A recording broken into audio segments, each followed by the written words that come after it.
Desejamos no dia de hoje, uma vez mais, cumprimentar a todos com a paz do Senhor Jesus Cristo.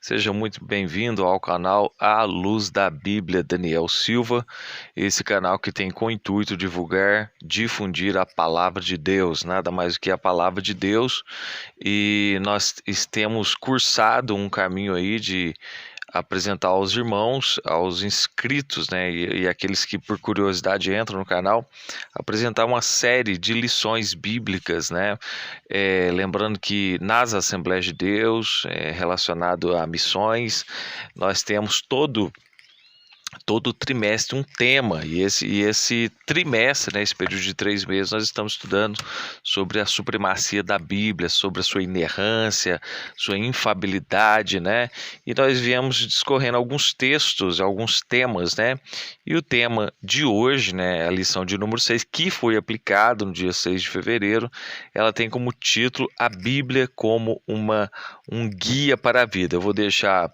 a ilustração da imagem aí, você vai ver que tem uma Bíblia, né?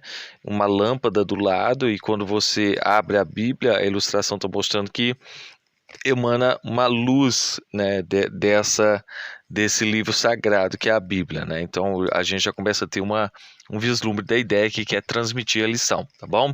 Sem mais delongas, né? Porque nós fazemos a leitura e a explanação, nós vamos já estar lendo o título da lição, né, que é a lição de número 6, a Bíblia como um guia para a vida.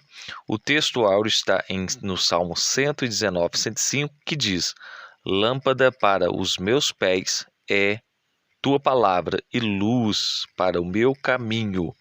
A verdade prática vai nos dizer: a Bíblia é um guia seguro para a nossa caminhada cristã.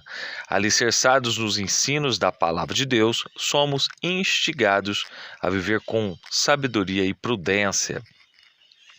A leitura bíblica em classe ela está compreendida no Salmo 119, do versículo 97 ao versículo de número 105, no qual diz: Ó, quanto amo a tua lei, é a minha meditação em todo dia. Tu, pelos teus mandamentos, me fazes mais sábios que os meus inimigos, pois estão sempre comigo. Tenho mais entendimento do que todos os meus mestres, porque medito nos teus testemunhos. Sou mais prudente do que os velhos, porque guardo os teus preceitos. Desviei os meus pés de todo o caminho mau, para observar a tua palavra. Não me apartei dos teus juízos, porque tu me ensinaste. Ó, quão doces são as tuas palavras ao meu paladar, mais doces do que o mel à minha boca. Pelos teus mandamentos alcancei entendimento, pelo que aborreço todo falso ensino.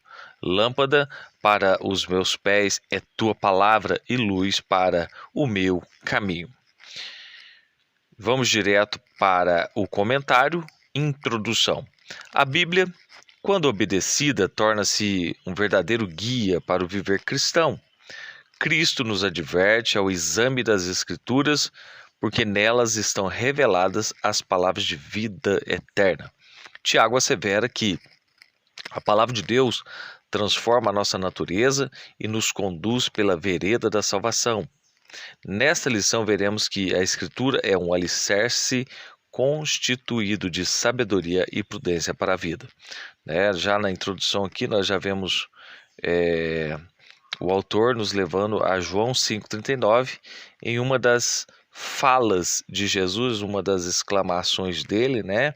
Ele diz assim, ó: examinai as Escrituras, porque vós cuidais ter nelas a vida eterna, e são elas que de mim testificam. Então esse verso por si, sem grandes indagações, porque ele é profundo, claro, né? Se a gente for estudar um verso na Bíblia, ele é profundo demais. Mas já na superfície, ó, examinar, pesquisar, ler, estudar, estudem as Escrituras, porque vós cuidar ter nelas a vida eterna, e são elas que de mim testificam. Então é na Bíblia Sagrada que nós vemos a confirmação de quem é Cristo, a sua pessoa, o seu mistério, o seu projeto, né, o que ele fez. Agora, Tiago 1,21, algo essencial e que deve ser aplicado às nossas vidas. Olha que palavra poderosa. Por isso, rejeitando toda a imundícia e superfluidade de malícia, recebei com mansidão a palavra que em vós é enxertada, a qual pode salvar as vossas almas. O que há em comum entre esses dois versos? Todos os dois arremetem à eternidade, né? Cuidais ter nela a vida eterna, e o outro fala a qual pode salvar as vossas almas, né? Então, a gente já começa a compreender aqui, já através da introdução da lição, qual parte da proposta que ela quer nos apresentar. A palavra-chave dessa lição é guia, tá? Nós vamos já para o tópico de número 1, e o número 1 do tópico 1 vai dizer: a palavra de Deus é alicerce. Importante ressaltar que a Bíblia é a única infalível revelação escrita, divinamente inspirada. Nós vamos ter essa referência lá em 2 de Timóteo 3,16, que nós viemos batendo nessa tecla, e isso é muito bom porque ajuda a memorização, tá bom? 2 Timóteo 3,16 diz: toda a Escritura é divinamente inspirada e proveitosa para ensinar, para repreender, para corrigir, para instruir em justiça. Nós vemos essa referência, e também Apocalipse 1, o primeiro verso. Não está aqui o primeiro verso, né? Eu acho que foi não copiei corretamente. Então vamos lá. Quem ouve e coloca em prática a palavra de Deus é comparado com uma pessoa prudente, cuja casa é alicerçada sobre a rocha. Nessa ilustração de Jesus, a casa simboliza a vida. A vida deve ser edificada nos ensinos de Cristo, a fim de alcançar a virtude e um destino glorioso. O próprio Cristo é a rocha. Ele tem as palavras de vida eterna.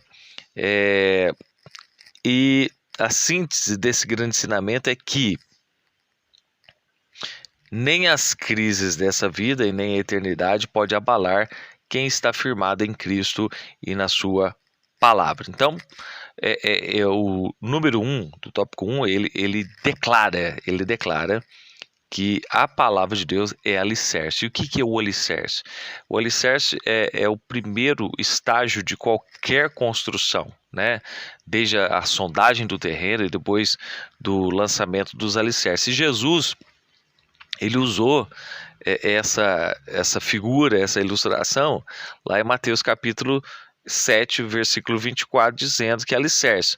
Mas o alicerce para o cristão consiste em não só saber da palavra, mas colocá-la em prática. E nisso está o paradoxo entre sabedoria e prudência, tá? Eu vou ler o trecho, né? São pequenos versos, mas com uma profundidade de aplicação profunda para as nossas vidas.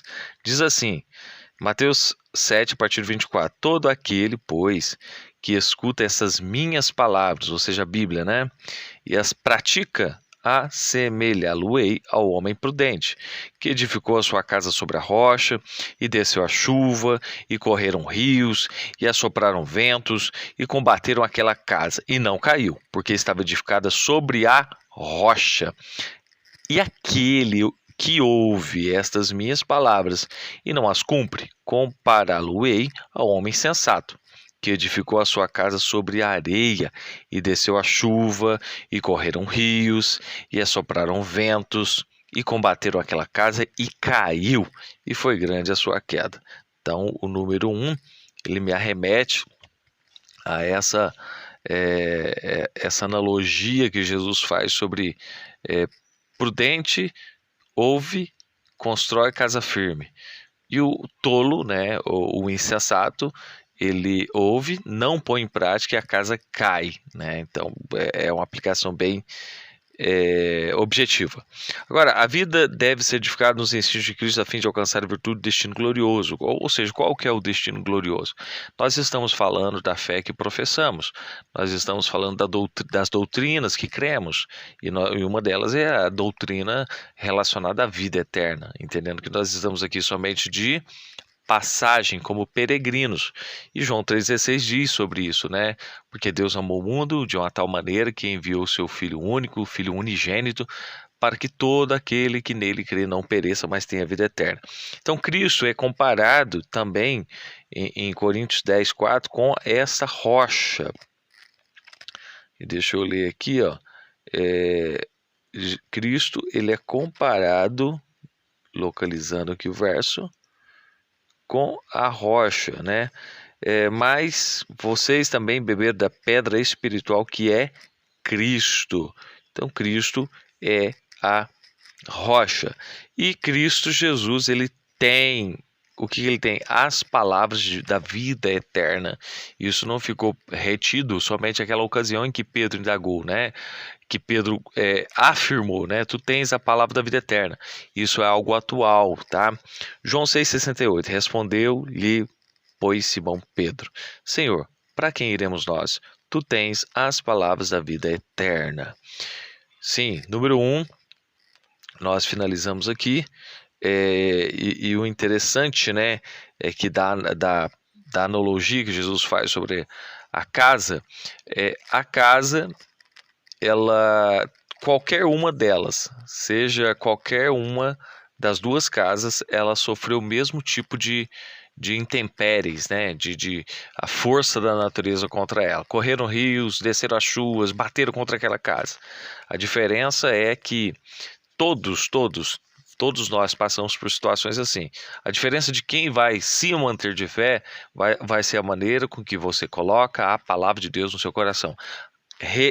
Pego até algumas frases que nós temos ouvido ao longo do tempo aí, são verdades. Não adianta, né? Quem se firma em falsos profetas, né? Quem ouve só palavra de bajulação, quem fica ouvindo só palavra de autoajuda, eu digo assim, que não tem respaldo bíblico, né? Porque a Bíblia é a ajuda do alto. Então, pode chegar uma situação que corre-se o risco da casa, da estrutura ruir, né? E nós estamos aqui para sendo alertados para que isso não aconteça. Número 2, o tópico 1 vai dizer assim, ó: a palavra de Deus é luz. Os salmos declaram que a palavra de Deus é lâmpada para os pés e luz para o caminho. Significa que a Bíblia possui orientações para cada passo do nosso viver e instruções para o curso da nossa vida. Olha que interessante, né? Inclusive, essa expressão está no Salmo 119, 105. Lâmpada para os meus pés é tua palavra e luz para o meu caminho. E a analogia, a aplicação que nós fazemos, lâmpada para os pés, ou seja, para cada passo da vida, para cada passo da nossa trajetória, seja no aspecto espiritual, no aspecto humano, para cada passo da nossa vida, a Bíblia tem um conselho e tem uma orientação e tem instruções. Olha, Pedro fala da palavra como uma luz que alumia em lugar escuro. Outra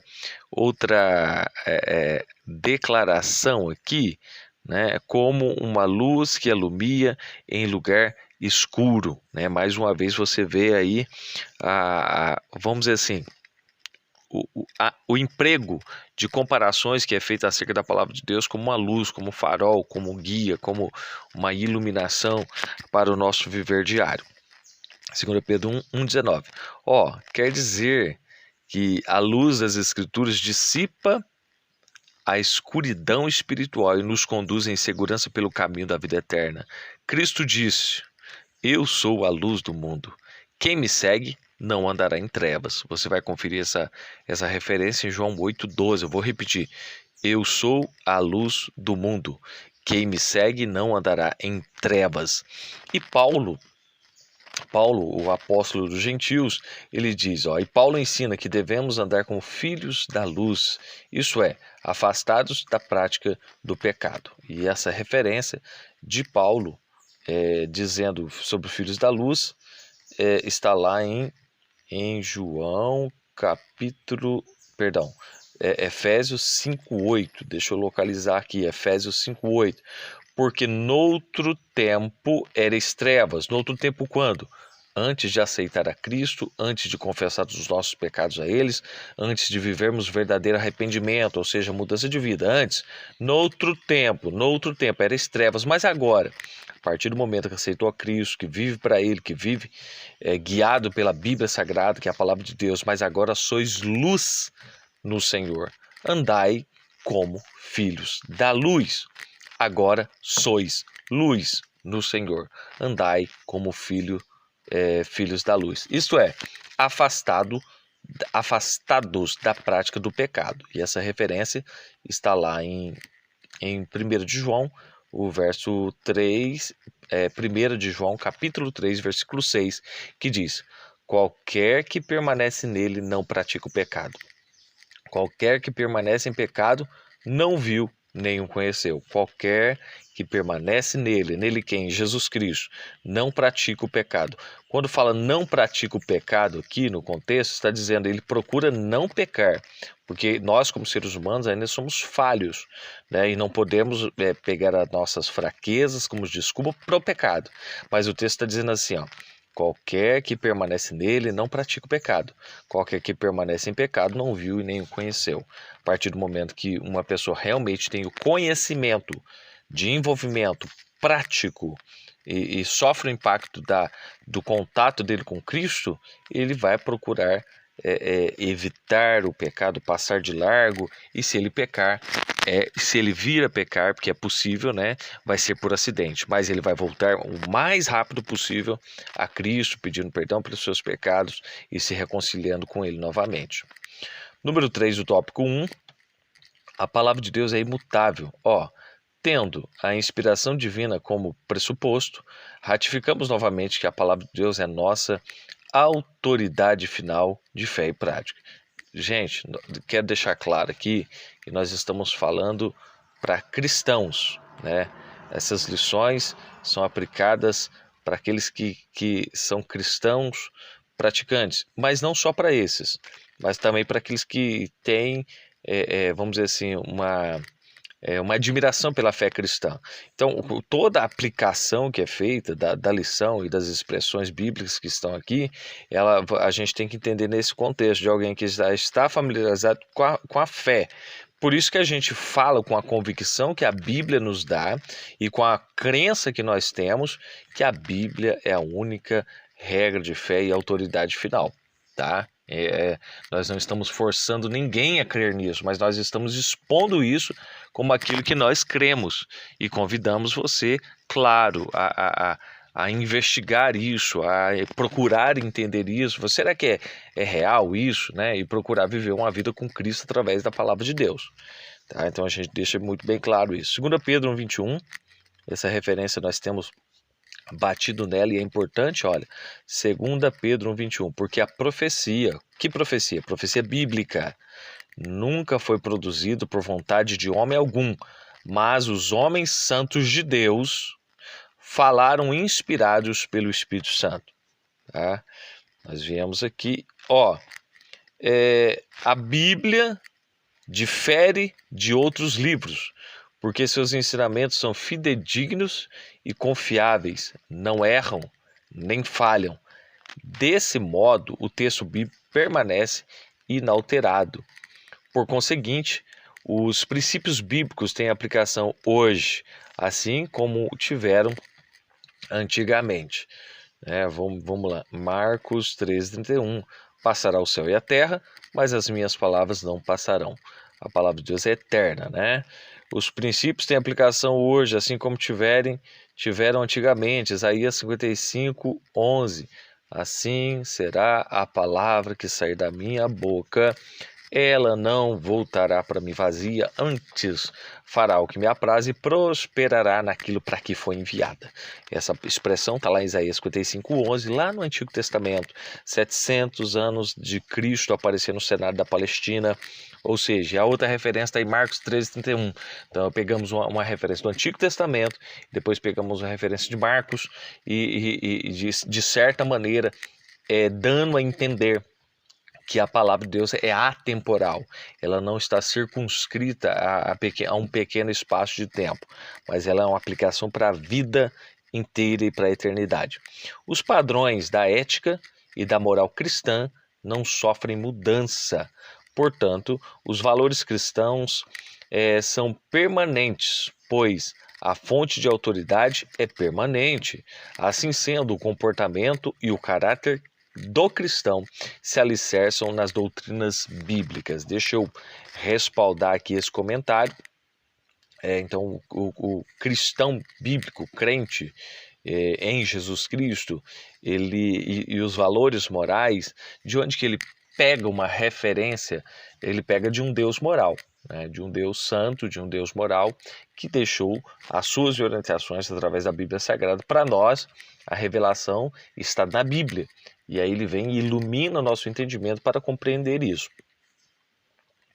Deixa eu ler algumas referências aqui que o texto me dá. 1 Pedro 1,20, né? O qual, na verdade, em outro tempo foi conhecido antes da fundação do mundo, mas manifestado nesses últimos tempos por amor de vós. Então está falando que, vamos dizer, tanto a pessoa de Cristo quanto os mistérios de Cristo, eles já existiam antes da fundação do mundo. Então são atemporais, vão além do tempo. A outra referência que me arremete aqui é sobre a autoridade da Bíblia. Porque em verdade vos digo que até que o céu e a terra passem, nem um jota ou um tio jamais passará da lei sem que tudo seja cumprido. Já lendo aí a síntese do tópico de número 1, ela vai dizer: a vida do crente está alicerçada na imutável palavra de Deus e a luz para o nosso caminho, né? Tomamos aí 21 minutos desse primeiro bloco, nós vamos adiantar porque tem muita coisa aqui para a gente compartilhar com os irmãos, tá bom? Vamos lá. Tópico de número 2, a Bíblia nos torna pessoas sábias. Número 1 do tópico 2, o conceito de sabedoria.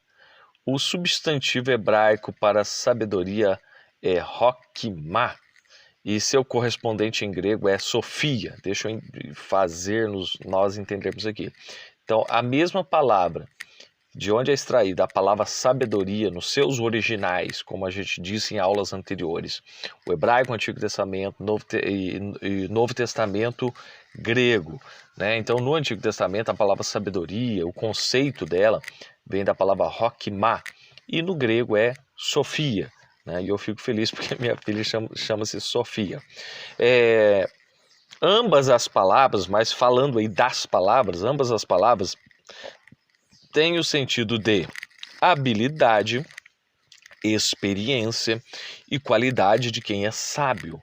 A obra teológica sistemática, uma perspectiva pentecostal, assegura que a sabedoria reúne o conhecimento da verdade com a experiência do cotidiano. Repito, a sabedoria reúne o conhecimento da verdade com a experiência do cotidiano.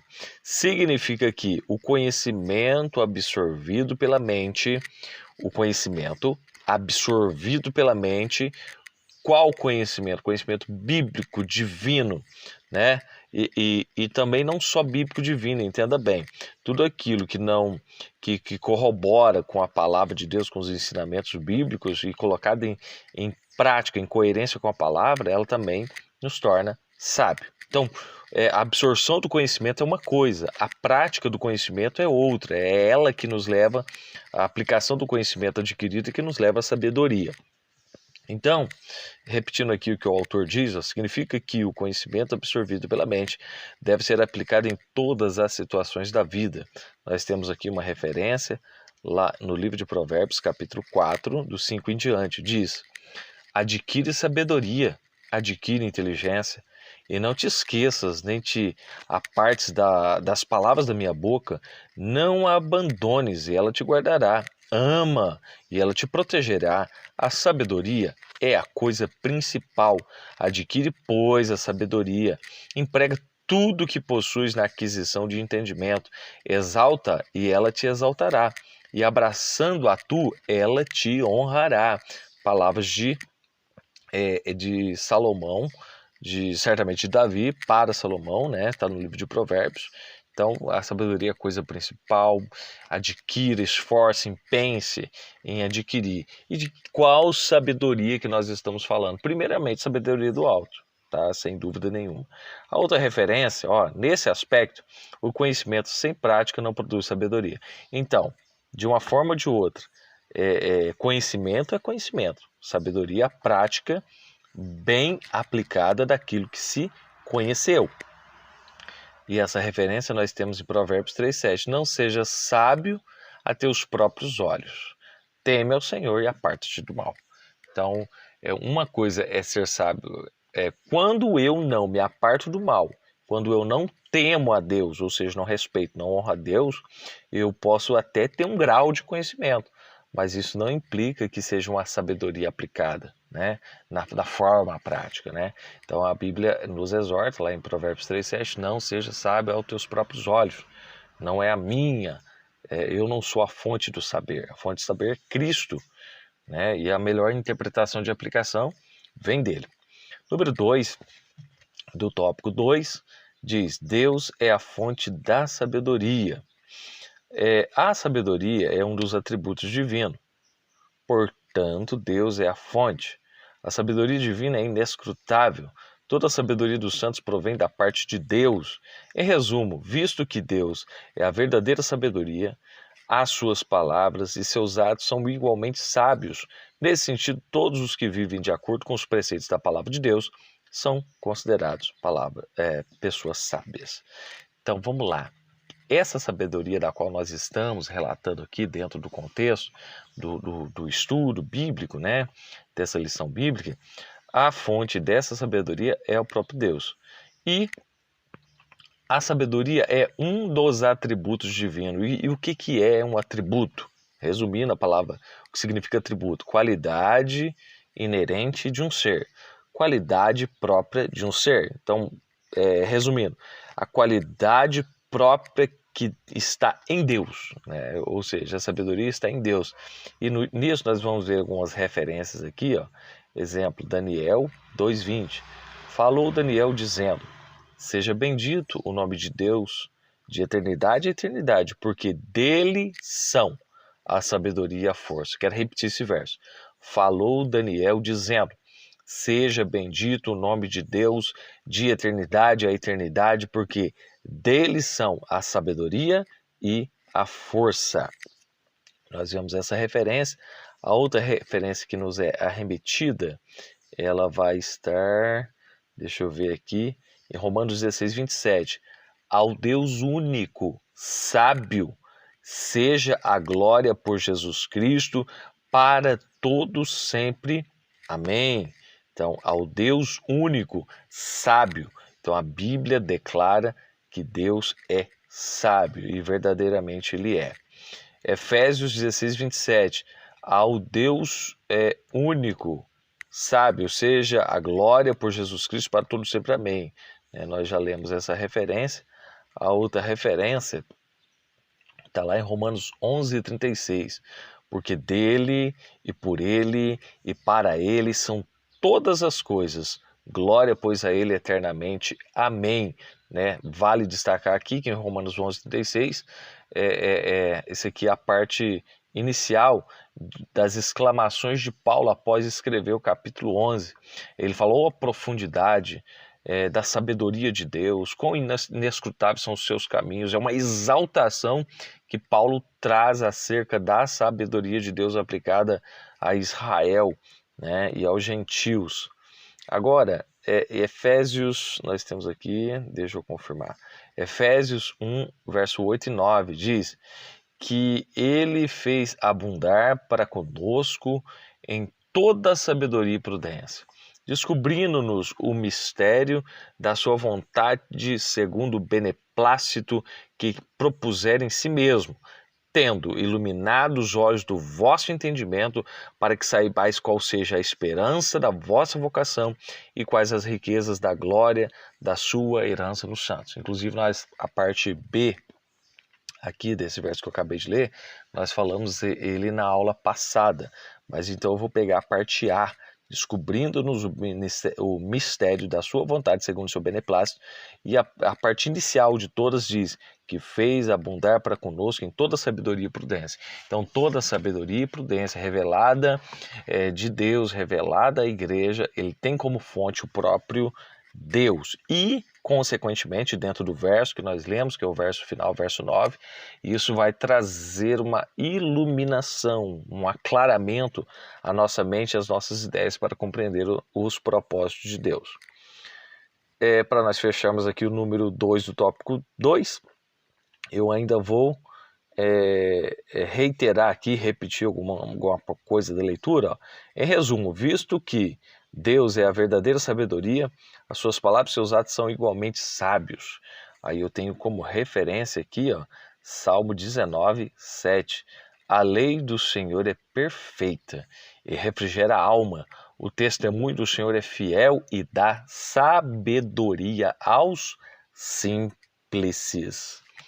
E ainda, Provérbios 3,19 diz assim: o Senhor com sabedoria fundou a terra e com entendimento preparou os céus. E para finalizarmos esse bloco, a qual declara quem é a fonte de sabedoria, como que nós dependemos dessa fonte de sabedoria para andarmos, caminharmos, vivermos, né?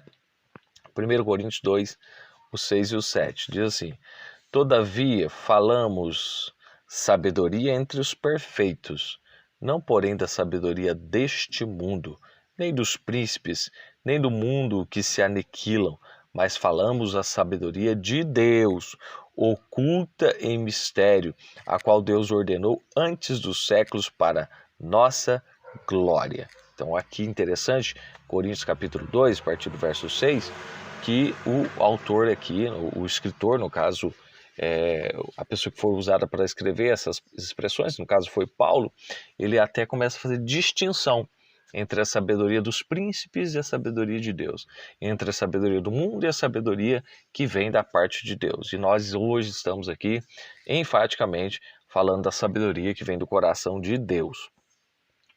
Número 3 do tópico 2 vai dizer: o temor é o princípio da sabedoria. A Bíblia registra que o temor, abre até uma chavinha aqui, o temor do Senhor é o princípio do saber. Provérbios 1,7, na tradução da Nova Almeida Atualizada.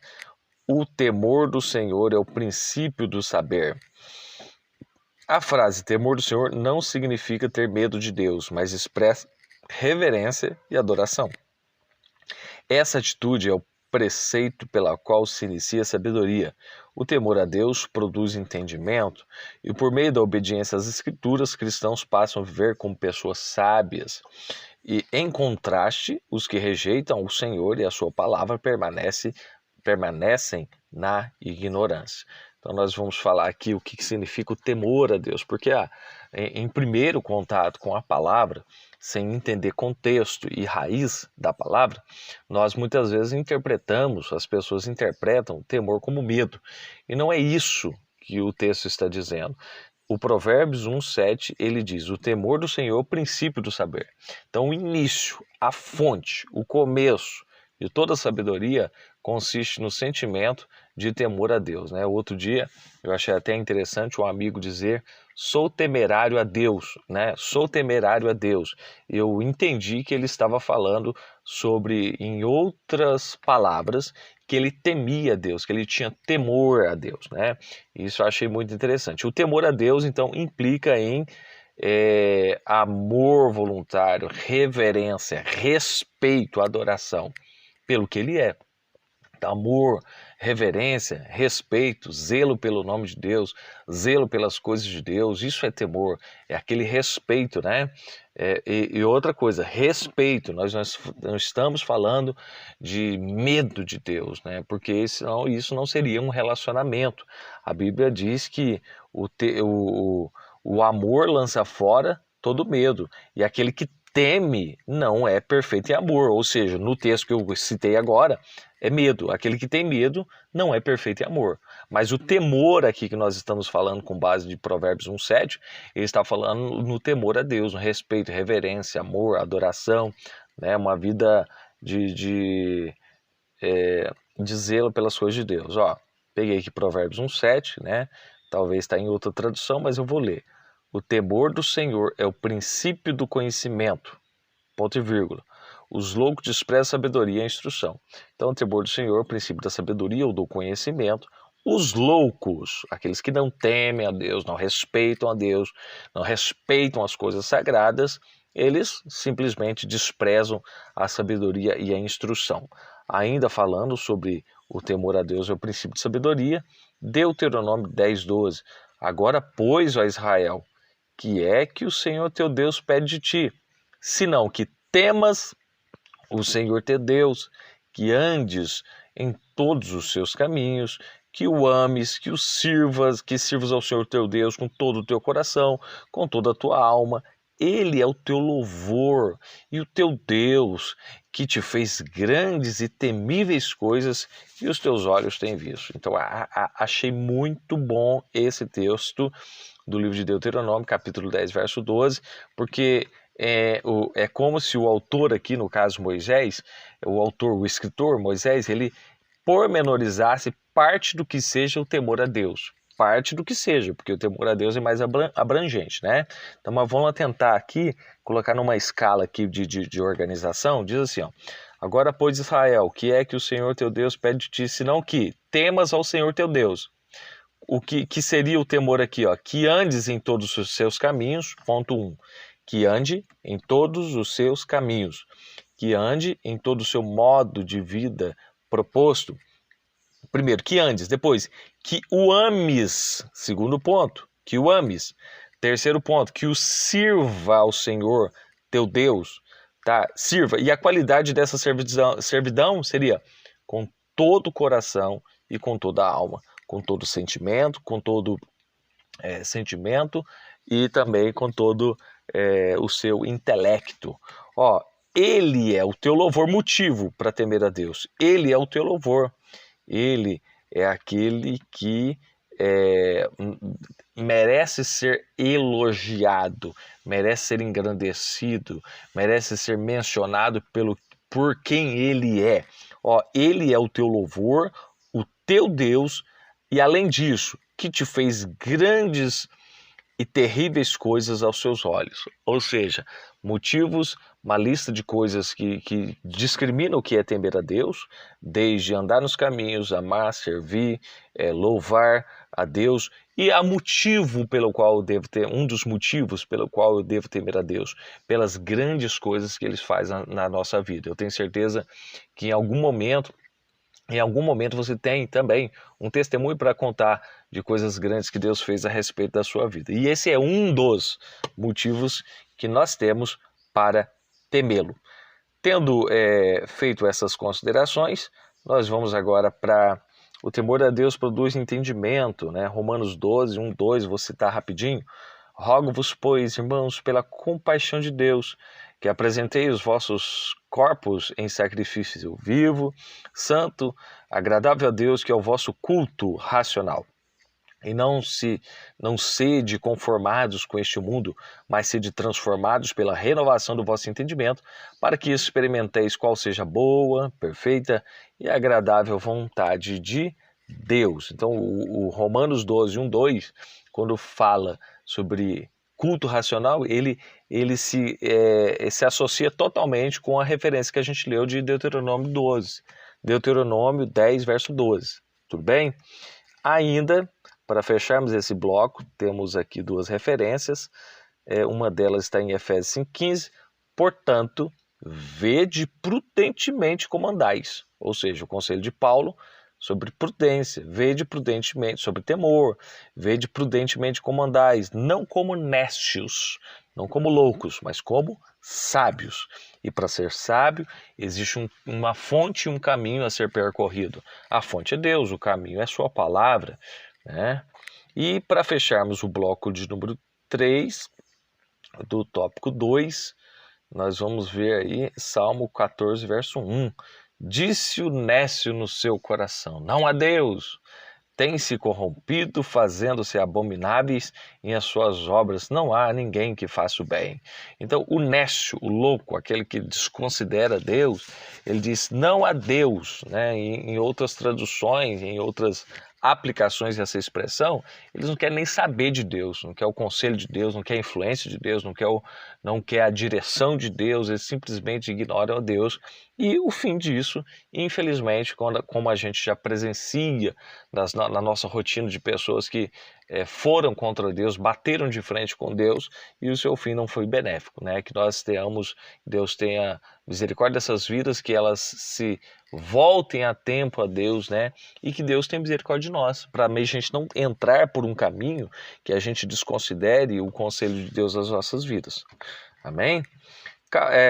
Número 4, do tópico 2, vamos falar do benefício, os benefícios da sabedoria. O salmista declara que o ato de meditar na palavra de Deus o tornou mais sábio do que todos à sua volta. Essa referência está lá no Salmo 119, eu vou ler os versos 98 ao 100, tá? Tu, pelos teus mandamentos, me fazes mais sábio do que os meus inimigos, pois estão sempre comigo. Tenho mais entendimento do que todos os meus mestres, porque os teus testemunhos são a minha meditação. Entendo mais do que os antigos, porque guardo os teus preceitos. Aqui não se trata de uma exibição de sabedoria do salmista. Olha, pelos teus mandamentos sou mais sábio do que os velhos, do que os meus inimigos, do que todas as pessoas. A questão aqui não é disputa de que sou mais sábio, não. A questão aqui é a aquisição natural da sabedoria, ou sobrenatural da sabedoria na vida de uma pessoa, quando ele está familiarizado, quando ele lê a palavra, quando ele lê os preceitos, quando ele procura saber o que Deus tem para a vida dele.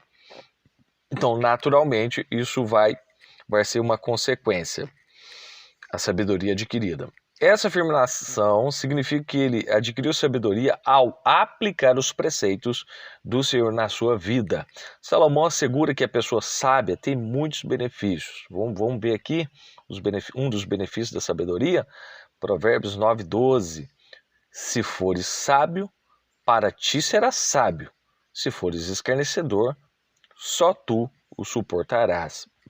O outro benefício, dentre eles, acumula conhecimento. Está lá em Provérbios 10:14. Os sábios entesouram a sabedoria, mas a boca do tolo o aproxima da ruína. Então, olha, nós chamamos isso aqui de paralelismo. Na primeira frase, dentro de um mesmo verso, você vê, os sábios entesouram sabedoria. Ponto e vírgula. É o contraste disso. Mas a boca do tolo se aproxima da ruína. Então é melhor ser sábio, né? Alicerce, exerce domínio próprio. Olha, o fruto do justo é árvore de vida. Perdão, é a primeira, ganha almas. Esse aqui, o sábio ganha almas. O fruto do justo é árvore de vida e o que ganha almas é sábio.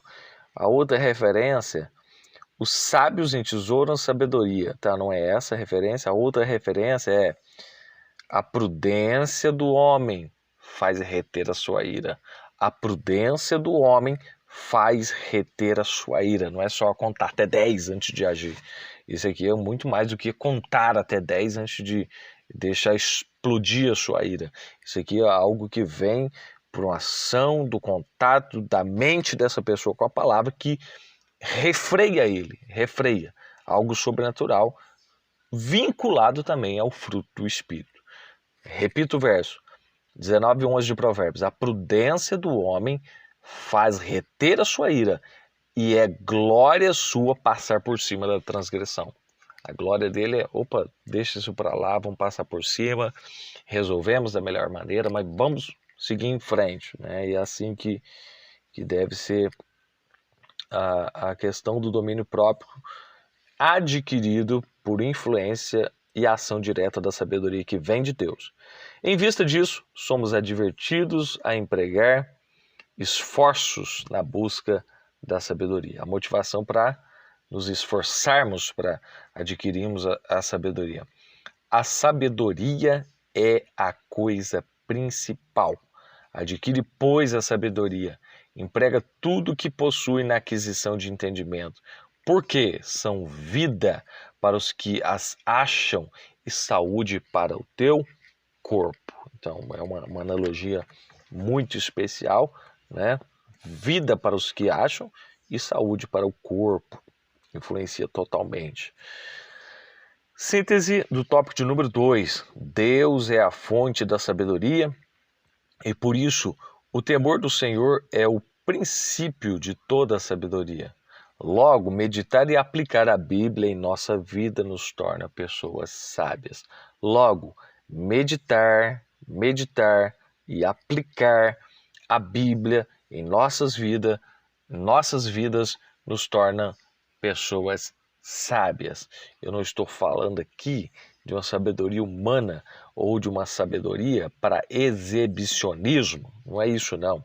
É uma sabedoria primeiro, para salvação, né? Eu me lembro de uma referência lá no livro de Timóteo, tu que desde a tua meninice conhece as sagradas letras que é a Bíblia, as quais te farão sábio para a salvação que há em Cristo Jesus. Então, o primeiro benefício da salvação, entendo eu, que seja a salvação. E, consequentemente, isso vai ser aplicado no viver diário, evitando as dores e trazendo maiores realizações para a nossa vida. Vamos lá, adentrando o tópico de número 3, que é o último tópico, né?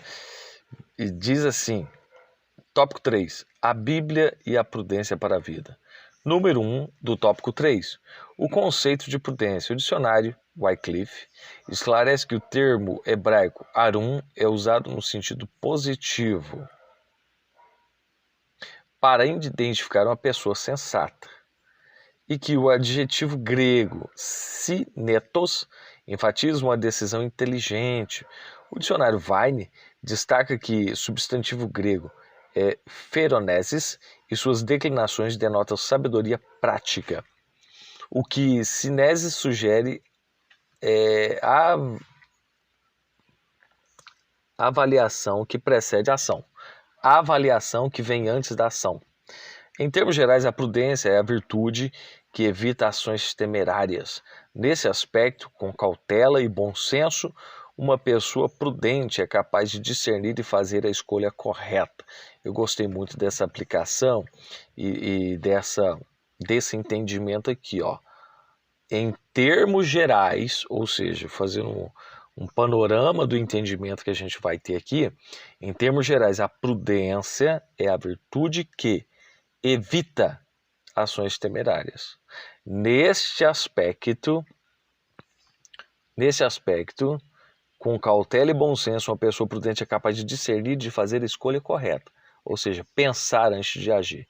Mas não era isso que eu tinha destacado, não. Deixa eu voltar aqui um pouquinho. Diz aqui, ó. O dicionário Vine destaca que o substantivo grego feroneses e suas declinações denotam sabedoria prática e que sineses é aqui, ó, sugere avaliação que precede a ação. A avaliação que precede a ação. Então isso é a sabedoria, avaliar antes de tomar qualquer decisão. Isso na área espiritual ou em qualquer área da nossa vida. Vamos ver que diz as referências bíblicas, né, sobre essa ideia. A sabedoria do prudente, olha, que lindo. 14:8. A sabedoria do prudente é entender o seu caminho, mas a estultícia dos insensatos é engano.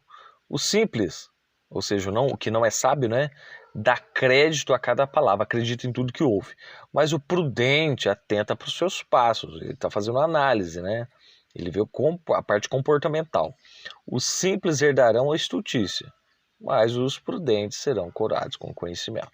Então nós temos nos primeiros versos a ação do justo, a ação do ímpio, e nós temos o último verso, o resultado que traz sobre cada um.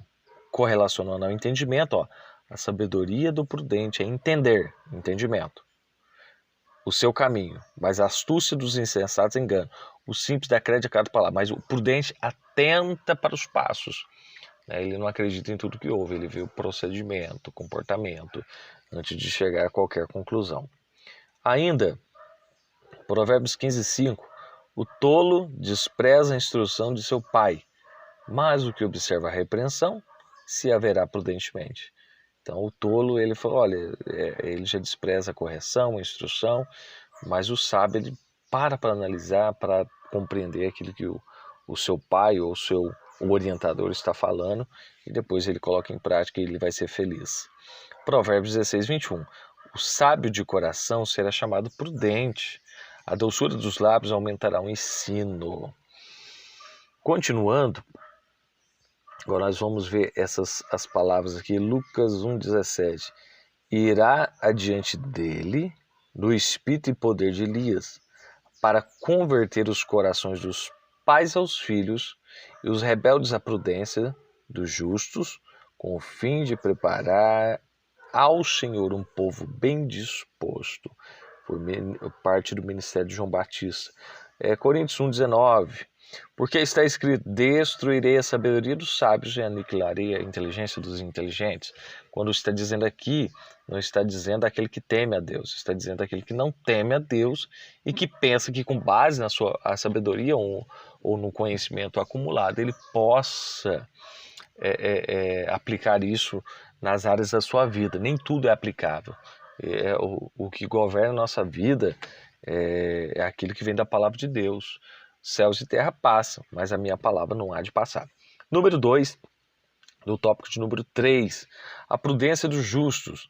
A pregação de João Batista tinha como finalidade converter os rebeldes à prudência dos justos. Quando fala de prudência, fala de sabedoria, fala de entendimento e há uma correlação. Então, a pregação de João Batista, uma delas era converter os rebeldes à prudência dos justos. E quem que é justo? Justo é aquele que foi justificado por Cristo, que agora anda no caminho de Cristo. Então, o justo, ele procura a sabedoria que vem do alto. Nesse sentido, a mensagem da salvação em Cristo não apenas restaura o pecador, mas também o faz andar nas veredas de retidão. Ou seja, a suma aqui que eu entendi é o seguinte: Deus não quer apenas salvar uma pessoa, fazê-la mudá-la de caminho, né? E vir para o caminho que é Cristo, mas também fazer com que ela ande em veredas de retidão. Aí vem uma vida de mudança, de transformação, uma vida prática, que diz assim em Provérbios 4:18, mas a vereda dos justos é como a luz da aurora, que vai brilhando mais e mais até ser dia perfeito. Então, o livro de Provérbios nos traz essa ideia. Efésios 1:8 diz que ele fez abundar para conosco em toda sabedoria e prudência, descobrindo-nos o mistério da sua vontade, segundo o seu beneplácito que propusera em si mesmo. A sabedoria para compreender a verdade e a prudência para agir corretamente, segundo a vontade de Deus. Essas dádivas são aperfeiçoadas pela oração, leitura das Escrituras e comunhão com o Espírito Santo. Então, vamos lá, a prudência que Deus dá para nossa caminhada, nossa nova caminhada em Cristo, ela é aprimorada, melhorada através de essa dádiva de Deus, né? Esse dom, esse presente de Deus, são aperfeiçoadas pela oração, pela leitura das Escrituras e comunhão com o Espírito Santo. Tá? Para nós fecharmos o número 2 do tópico 3, eu vou ler algumas referências. A primeira referência está em 5:18 de Efésios, que diz: não vos embriagueis com vinho em que há dissolução, mas enchei-vos do Espírito Santo. 1 Tessalonicenses 5:17, orai sem cessar. E por fim, 2 Timóteo 3, verso 14 e 15, diz assim: tu, porém, 2 Timóteo 3, 14 e 15, tu, porém, permanece naquilo que aprendestes e de que fostes inteirado, sabendo de quem o tens aprendido, e que desde a tua meninice sabes as sagradas Escrituras, ou sagradas letras, que podem fazer-te sábio para a salvação pela fé que há em Cristo Jesus. Então, a prudência dos justos, né? Isso é justamente isso que Deus quer que todas as pessoas vivam, todas as pessoas que admitem para si mesmos que em algum momento da sua vida, longe de Deus, cometeu alguma loucura, alguma insensatez, mas o objetivo da pregação de João Batista, que ela se cumpriu em Jesus Cristo, que é nosso Deus, nosso Cristo, aquele que cremos, que perdoa nossos pecados. Então, o objetivo era a conversão dos ímpios à prudência dos justos, né? Então, o justo que anda na justiça de Deus, na palavra de Deus, no temor a Deus, ele pode ser uma referência para uma pessoa que queira seguir a Cristo, né? Infelizmente, hoje há muitos escândalos, muitas contradições de pessoas que não seguem fielmente o Evangelho. Mas, se você não achar uma referência humana, tenha certeza que Jesus Cristo sempre vai ser uma referência perfeita para você seguir. Fazendo aí a síntese, peraí, deixa eu ver. Aliás, nós fechamos o número 2, né? Agora vamos para o número 3 do tópico 3, para a gente ir já partindo aí para a conclusão. 3. Os benefícios da prudência. O livro de Provérbios descreve os benefícios da prudência. Então, a primeira referência que eu tenho. Provérbios 1, do 1 ao 6, diz assim: Provérbios de Salomão, filho de Davi, rei de Israel, para se conhecer a sabedoria e a instrução, para se entender as palavras da prudência, para se receber a instrução do entendimento, a justiça, o juízo e a equidade, para dar aos simples prudência e aos moços conhecimento e discernimento. O sábio ouvirá e crescerá em conhecimento, e o entendimento adquirirá sábios conselhos, para entender os provérbios e sua interpretação, as palavras dos sábios e suas proposições. Dentre eles, destaca-se o autocontrole para não revidar ofensas. Um deles, o autocontrole para não revidar ofensas. Deixa eu conferir se é isso mesmo. A ira do insensato se conhece no mesmo dia, mas o prudente encobre a afronta. Evitar tensão. A humildade para não exibir o conhecimento. Olha, até nisso a Bíblia ensina. Humildade para não ficar exibindo, né? Eu sei demais, eu sou aquilo, né? A Bíblia, isso não é de Deus, né? Isso é exibicionismo. Provérbios 12, 23. O homem prudente encobre o conhecimento. Ele encobre, não é omite. Ele encobre o conhecimento, mas o coração dos tolos proclama a estultice. Continuando aqui, nós estamos falando sobre os benefícios da prudência. A correta tomada de decisões. Isso nós vamos ver. Todo prudente procede com conhecimento, mas o insensato espraia sua loucura. Outra referência. Provérbios 13, 16, acabamos de ler, né? O pensar antes de agir para não ser influenciado. Olha, o simples dá crédito a cada palavra, mas o prudente atende para os seus passos. Então aqui o que significa? O simples é o que não tem sabedoria. Ele acredita em tudo, é influenciado por tudo antes de fazer uma análise. Mas o que o prudente faz? Ele atenta para os passos, ele faz uma análise do que está acontecendo. Pensar antes de agir para não ser influenciado.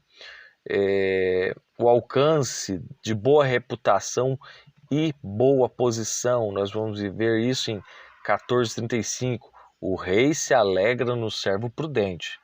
O rei se alegra no servo prudente. Tá? Aqui está falando de uma pessoa superior a um servo. Então, o servo ele pode ser prudente. Se ele for prudente, uma pessoa cautelosa, uma pessoa ajuizada no seu trabalho, na sua vida, ele vai alegrar o coração dos seus superiores. Tá entendendo?